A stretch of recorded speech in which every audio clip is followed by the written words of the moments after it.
नमस्कार, खबर समय जगत में आपका स्वागत है। मैं हूं आपके साथ अंकिता और आइए अब खबरें देखते हैं विस्तार से। सांची के अंतर्राष्ट्रीय स्तर के बौद्ध समागम मेला और 70वां अस्थि कलश पूजा महोत्सव भगवान बुद्ध की पूजा अर्चना, भगवान बुद्ध के 2 परम शिष्यों की अस्थियों की स्थापना के साथ शुरू हो गया है। कार्यक्रम में महाबोधि सोसाइटी के अध्यक्ष बानगल उपतिस नायक थेरो स्वास्थ्य कारणों से उपस्थित नहीं हो सके। इंचार्ज भिक्षु विमलतिस थेरो और क्यू तपस्वी थेरो द्वारा भगवान बुद्ध और उनके शिष्यों की पवित्र अस्थियों की पूजा अर्चना की गई। पूजा के पश्चात इन पवित्र अस्थियों को श्रद्धालुओं के लिए दर्शनार्थ रखा गया। कोरोना महामारी के कारण 2 साल बाद हो रहे भव्य कार्यक्रम को देखते हुए इसमें लगभग 1 लाख श्रद्धालुओं के शामिल होने का अनुमान लगाया जा रहा है। कार्यक्रम में पर्यटन एवं संस्कृति मंत्री उषा ठाकुर, स्वास्थ्य मंत्री प्रभुराम चौधरी, चिकित्सा शिक्षा मंत्री विश्वास सारंग, भारत में श्रीलंका के उच्चायुक्त मिलिंद मोरगोडा और अतिरिक्त पुलिस महानिदेशक अनुराधा शंकर सिंह सहित वियतनाम और जापान के प्रतिनिधि मंडल शामिल होंगे। इससे पूर्व सुबह इन पवित्र अस्थियों को तलघर से निकालकर श्रद्धालुओं के दर्शनार्थ स्थापित किया। गौरतलब है कि इन अस्थियों को विशेष परिस्थितियों को छोड़कर साल में केवल एक बार ही तलघर से निकाला जाता है। इससे तलघर की एक चाबी जिला प्रशासन और एक चाबी महाबोधि सोसाइटी के पास रहती है। इस अवसर पर देश और विदेश से हजारों की संख्या में सैलानी सांची पहुंचते हैं। इनमें श्रीलंका, चीन, Japan, Thailand, Korea, Taiwan, Verma और वियतनाम सहित भारतीय श्रद्धालु शामिल होते हैं। इनकी मेहमान नवाजी के लिए सांची को दुल्हन की तरह सजाया गया है। लगभग 350 पुलिस जवानों को कार्यक्रम की सुरक्षा व्यवस्था में लगाया गया है। सीसीटीवी से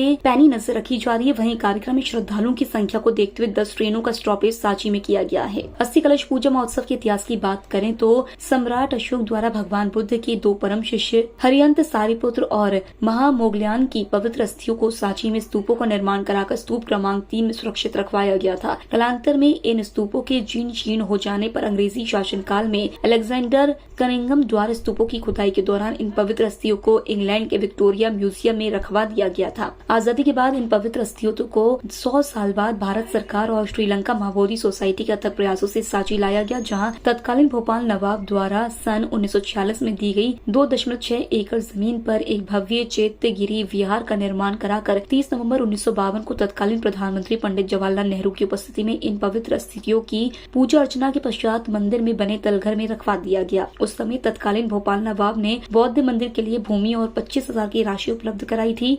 उस समय नवंबर माह का अंतिम रविवार था। तभी से प्रतिवर्ष नवंबर माह के अंतिम रविवार को इन अस्थि कलश को बाहर निकालकर इनकी पूजा अर्चना करके दिन भर के लिए इन्हें श्रद्धालुओं के दर्शनार्थ रखा जाता है। यह परंपरा लगातार जारी है। अब यह कार्यक्रम 2 दिवसीय कर दिया गया है। वहीं शाम के समय बुद्ध जम्बू द्वीप पार्क में संस्कृति विभाग द्वारा 2 दिवसीय सांस्कृतिक कार्यक्रम महाबोधि महोत्सव का आयोजन किया जा रहा है, जिसमें कवि सम्मेलन सहित अनेक सांस्कृतिक कार्यक्रम होंगे।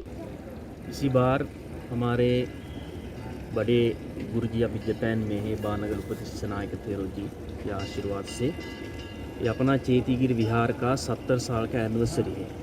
इसी बार तो बहुत विशेष है कि तथागत बुद्ध का मुख्य दोनों शिष्य हैं, अरहंत सारिपुत्र और महामोगल्यान जी का अस्थि वो अपने विहार में रखा हुआ है।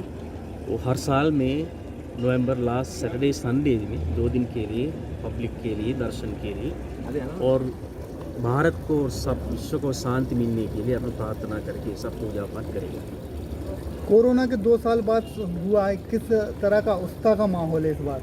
जी, उसी समय भी अपन पूजा पाठ तो किया है और अपना मध्य प्रदेश गवर्नमेंट तो हमारा जिला में कलेक्टर साहब और एसपी साहब और तहसीलदार मैडम और सब लोग अपन को बहुत मदद करते हैं।